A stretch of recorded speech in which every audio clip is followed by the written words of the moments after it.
warahmatullahi wabarakatuh.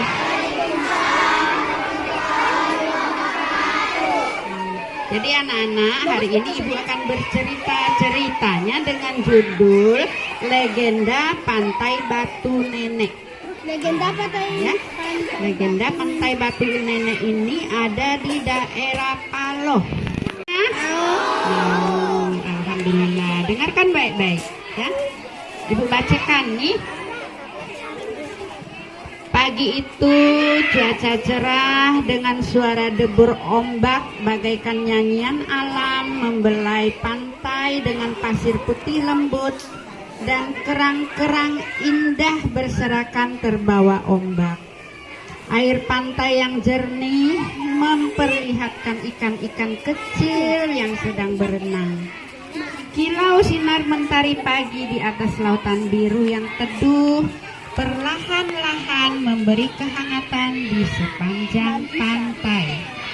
Lambaian daun kelapa seakan menyampaikan salam kepada setiap insan.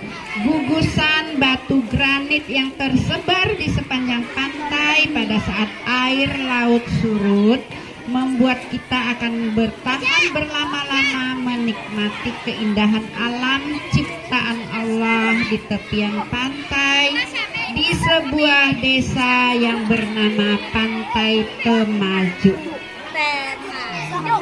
Pantai Temajuk ini terletak di ujung Borneo yang berbatas dengan negara tetangga, berhadapan langsung dengan Laut Cina Selatan dan Kepulauan Natuna yang merupakan titik terluar Indonesia.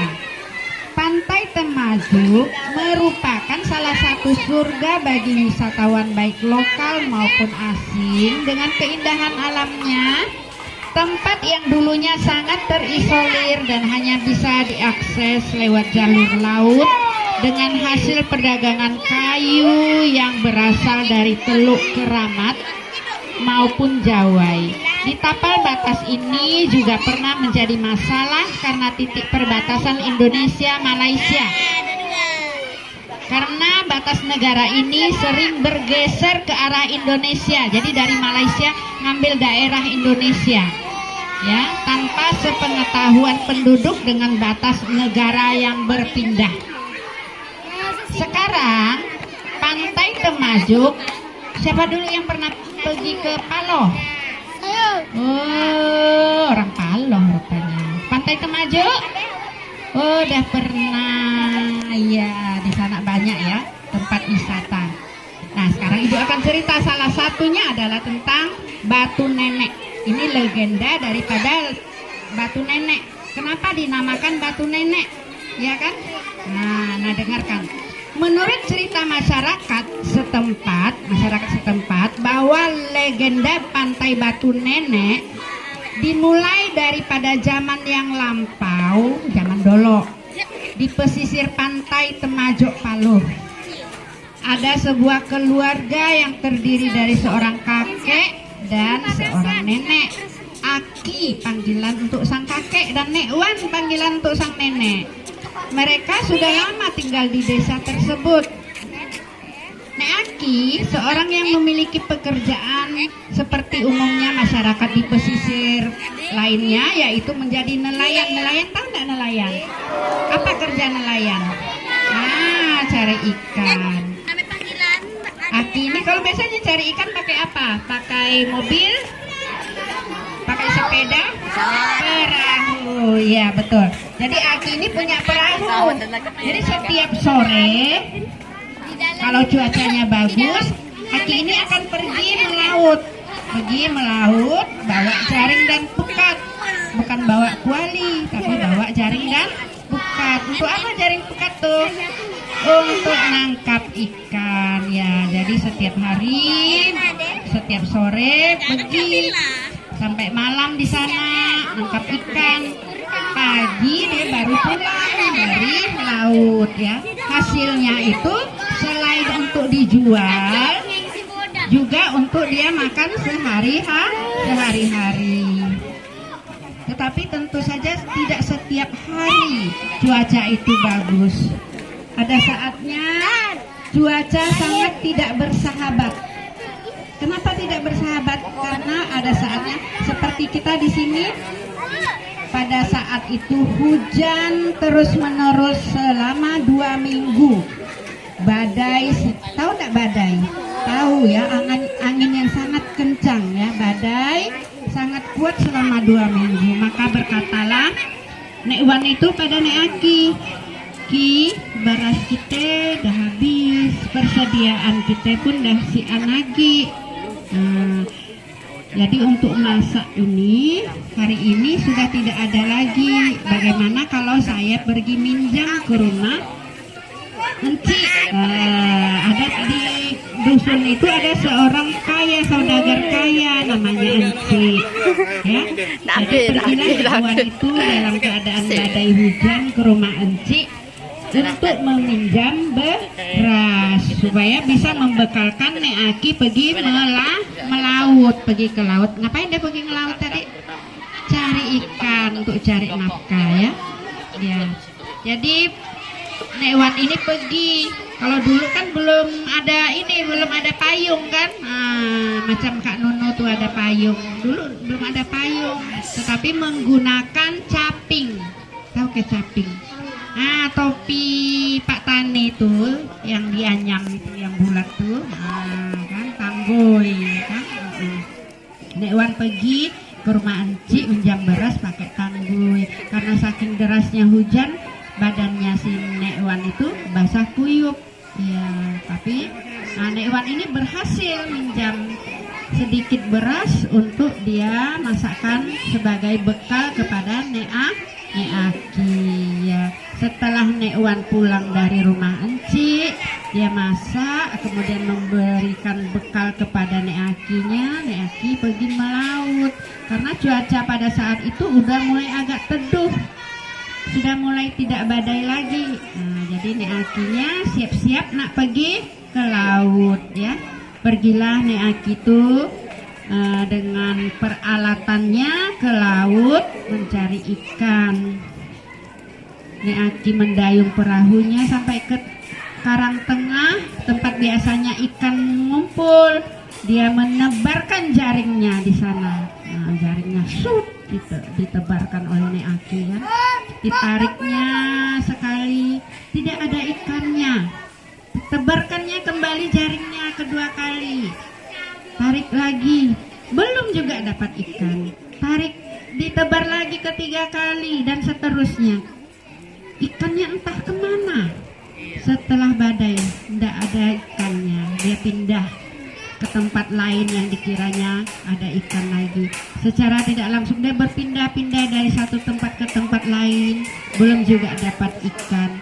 Tak terasa selama pindah tempat itu Nek Aki itu hari sudah mulai menjelang malam. Ya, sudah mulai menjelang malam. Ketika saat tengah malam itulah tiba-tiba angin kembali bertiup kencang. Badai yang dikira oleh Nek Aki dan Nek Wan akan teduh kembali sangat-sangat kencang badai itu, sehingga membuat perahu Nek Aki yang di tengah laut terombang-ambing bagaikan sehelai daun yang dibawa oleh arus air. Kamu bisa bayangkan daun yang oleh arus air yang sangat deras kan?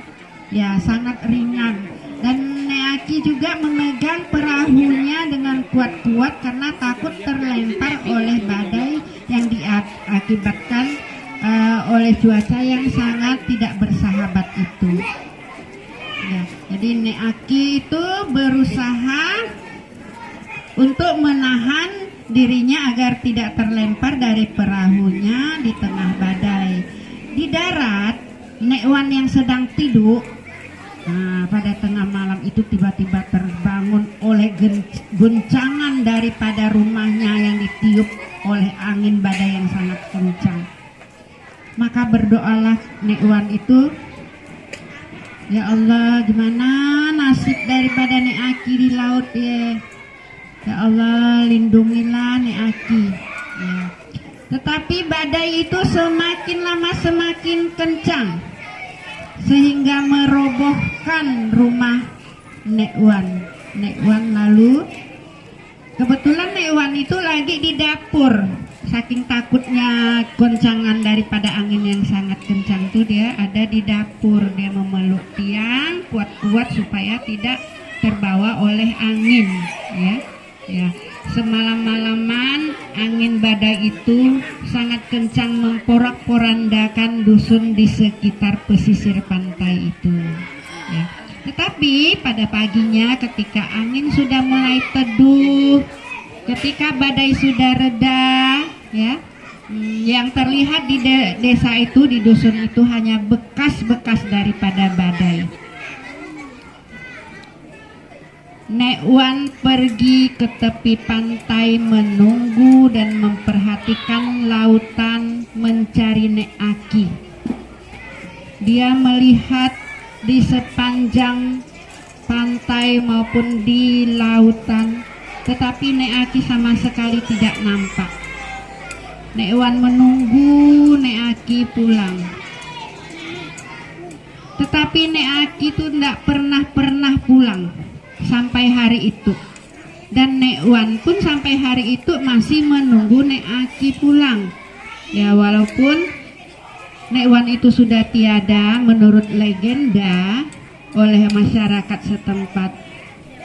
Nek Wan di antara batu granit yang ada di sepanjang pantai Temajuk tetap berdiri menunggu Nek Aki pulang sampai hari ini, sehingga pantai tempat Nek Wan nunggu Nek Aki itulah yang dinamakan sebagai Pantai Batu Nenek. Ya, menurut legenda masyarakat setempat, jika kita pergi ke tepi pantai tempat Nek Wan nunggu Nek Aki, kita itu harus permisi, karena Nek Wan tidak mau tempat dia nunggu, tempat dia nunggu Nek Aki dikotori.